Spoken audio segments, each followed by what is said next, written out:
In this tutorial, I want to show you how you can make a cool line chart where each marker has a different color. So to do this, first highlight the range of data that you want to make the chart from.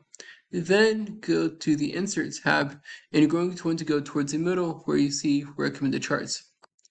You're going to want to, from here, click on All Charts and then click on Line, but not just any line chart. Towards the middle, you're going to see an option called Line with Markers and click OK. Now we're going to use some cool formatting tricks to make it to where A, the markers are bigger, and B, each one is a different color. To do this, we're going to click and then right click on the line where we're going to see an option pop up to format data series.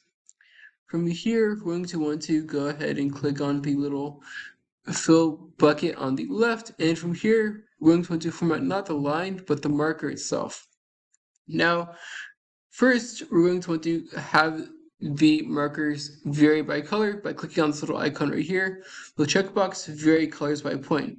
As we can see, each line and marker is now a different color. And from here, we're going to want to go ahead and make the marker a bit bigger by adjusting the width to be as big as we want it to be.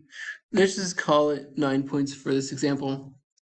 Now, you can leave it like this if you want the lines and the markers to be a different color.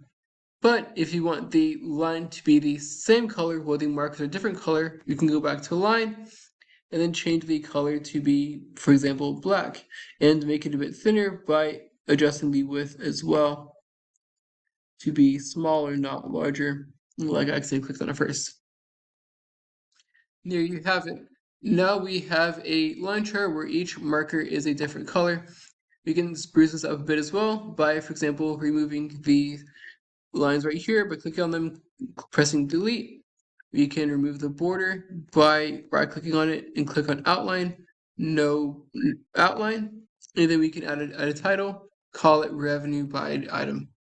Sorry, revenue by month, and there you have it. That's it. I hope you found this tutorial to be helpful. If you did, like, subscribe, comment. Thank you for watching. Have a great day.